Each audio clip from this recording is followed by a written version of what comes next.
Hello, peeps. Welcome back. And this is we're filming this in December, but I know by the time this gets aired, dropped, whatever this episode does on the podcast world, it's probably going to be January, maybe February. I don't know.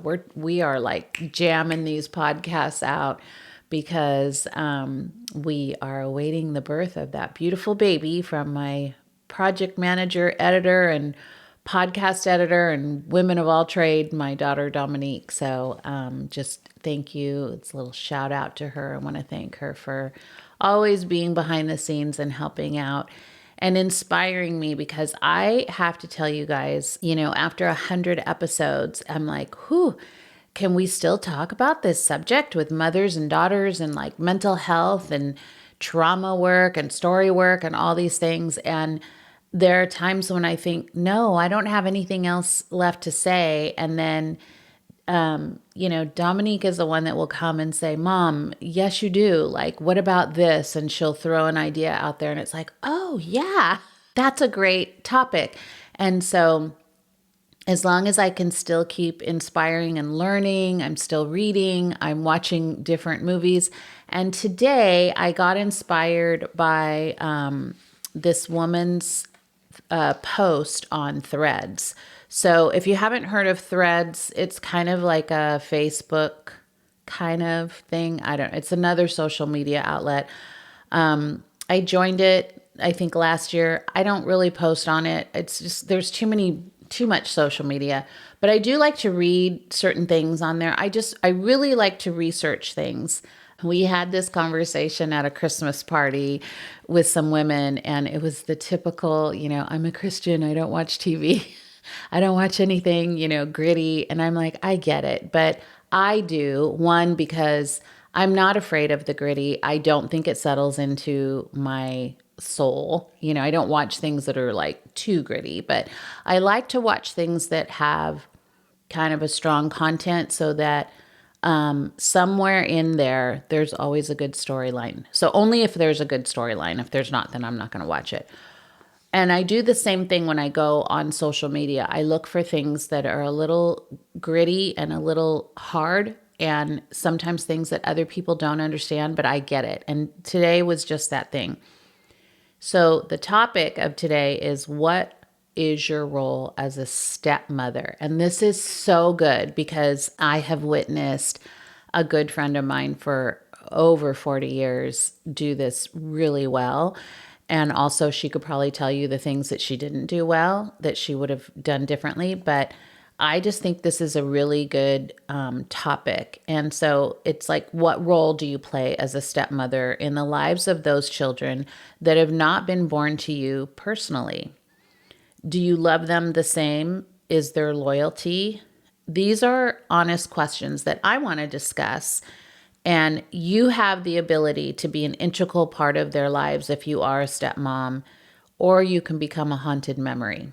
So which one do you want to be? So let's just dive into this. I just think this was like such a good topic because of, I'm going to read this thing from the Threads post that this woman posted, and I'll give you her name so that you can follow her if you want, or read the same post. I'm not going to read it all the way through, I think. Well, I might. I don't know. We'll see. So it's basically about her being overlooked by her stepmother inadvertently.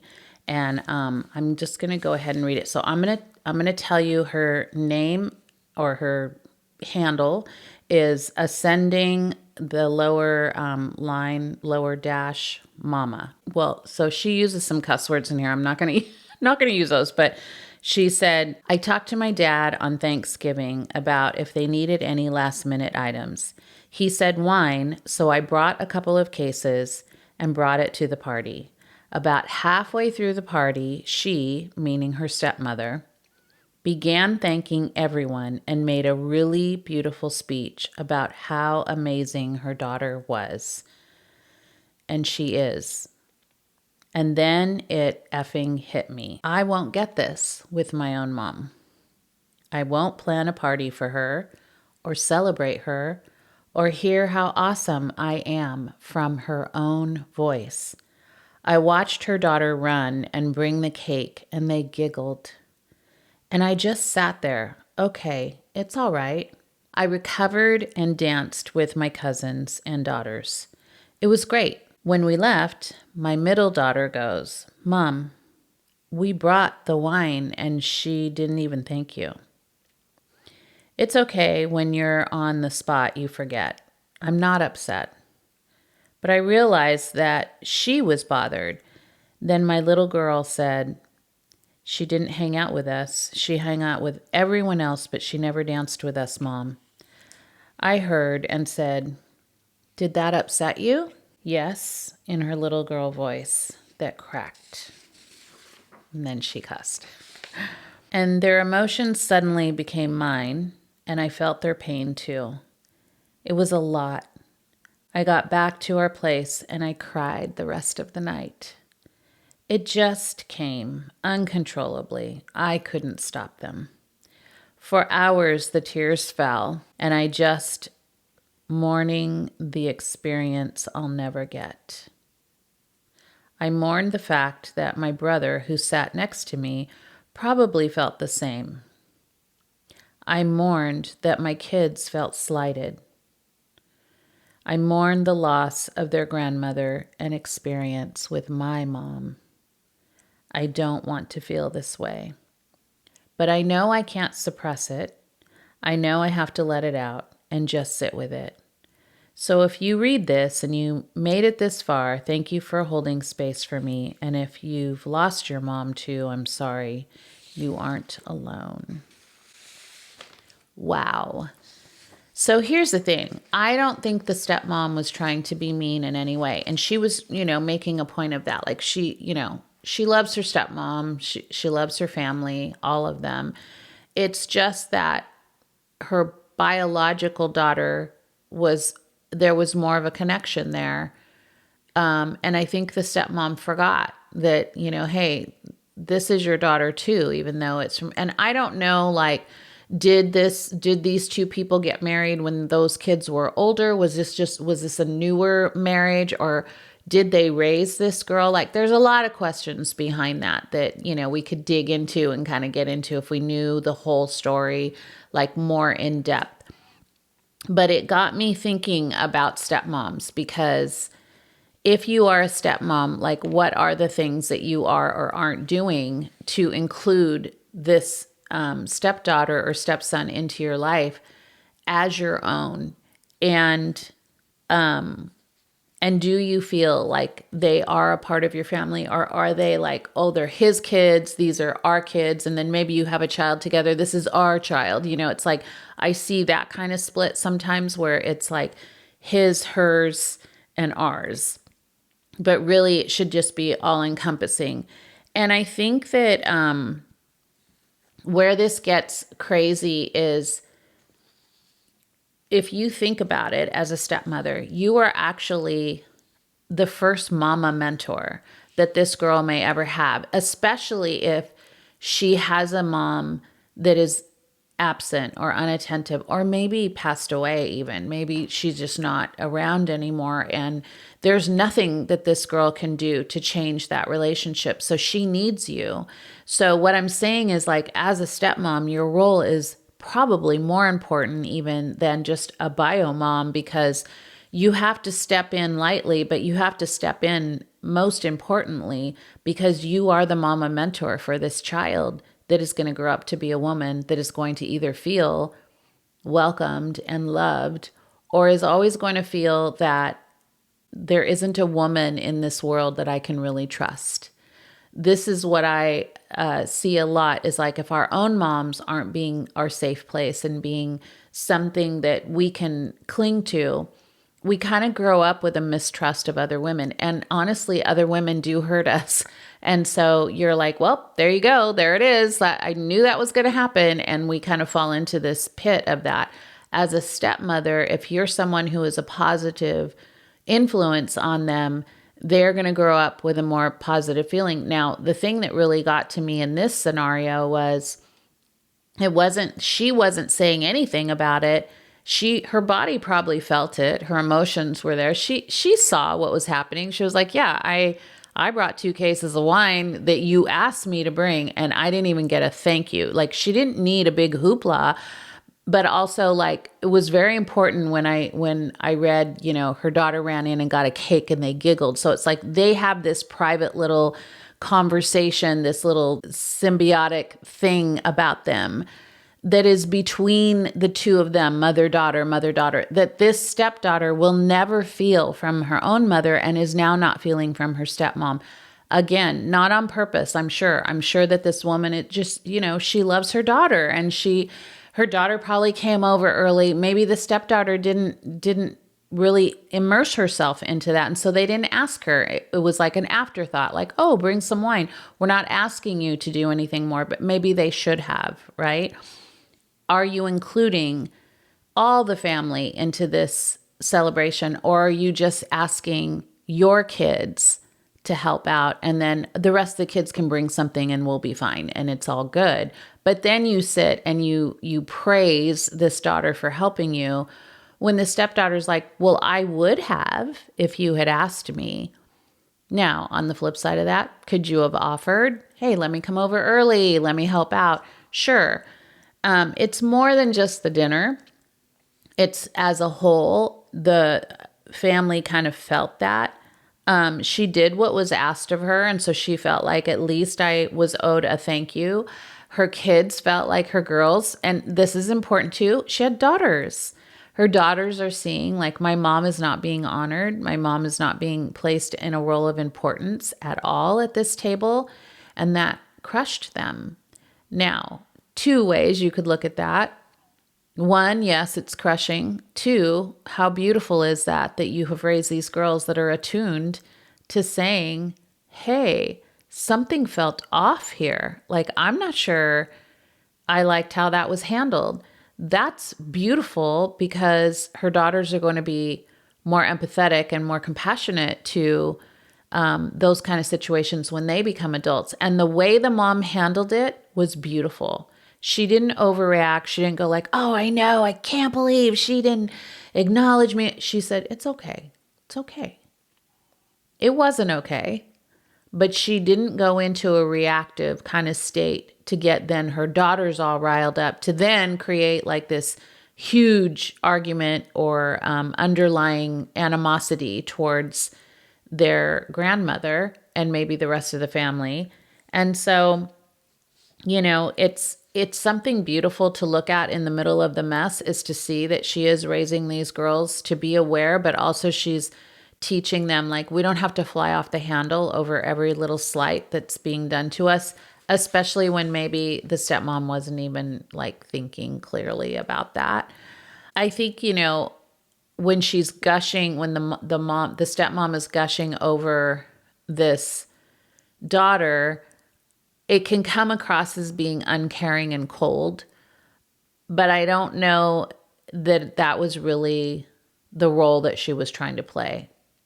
And I think that's why the stepdaughter was like, hey, let's not make a big deal about this, because she never said anything negative about this woman. And so my opinion, which is just my opinion, I think she has a pretty good relationship with this woman. I think there are some things that they need to talk about to bring them closer, to be more aware that as a family unit, you have to include everybody. Now, I want to talk about a friend of mine that I've known since we were teens, early 20s, that never had children of her own, but married a man many years ago that had young kids, a daughter and a son.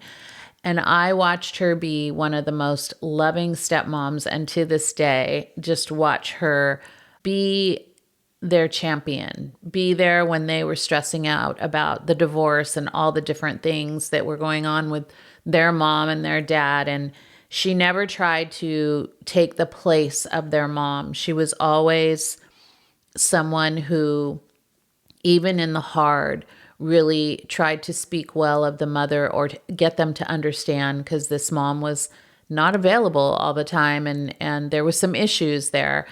She's a grandma now, Oh my gosh, we share grandkid pictures all the time, and she is the life of this family. She's also Italian. And so she has incorporated these beautiful traditions with these grandkids. She's done this with the stepkids, which she, just takes on as her kids. There's no step in it. She just says, my son and daughter, like their wives, their husband, like this kind of thing, my grandkids. And here's some of the things that I've learned from her.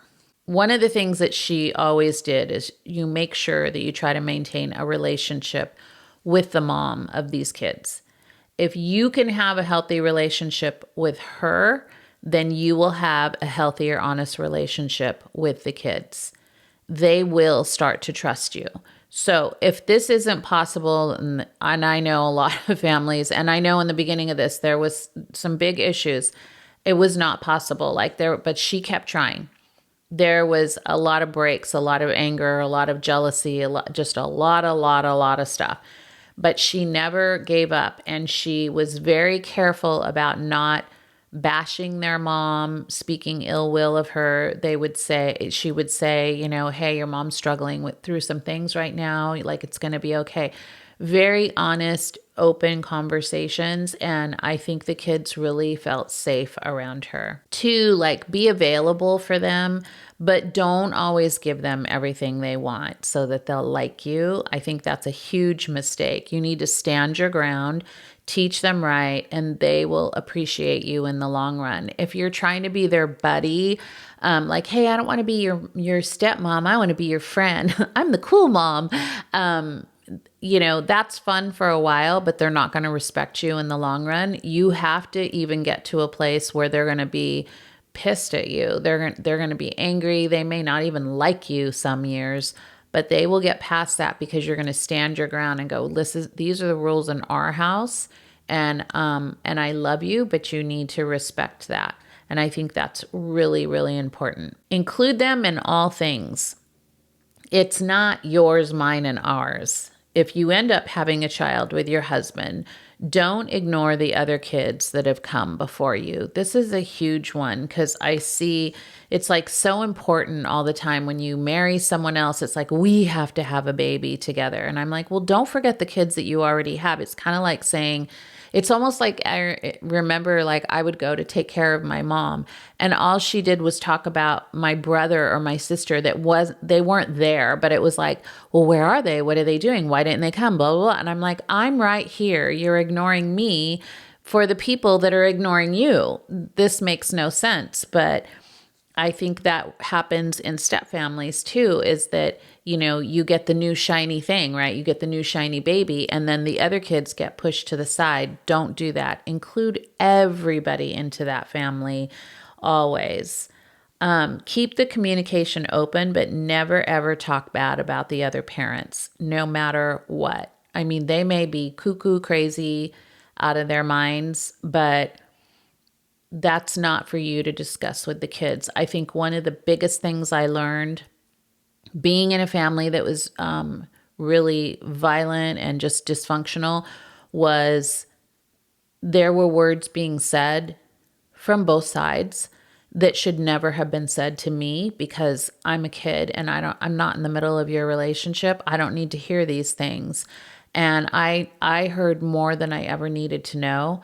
And then those things stuck in my head, and then it would spit out my mouth at the most inopportune times where I would use that as a weapon back to throw it back in people's faces when they tried to come at me.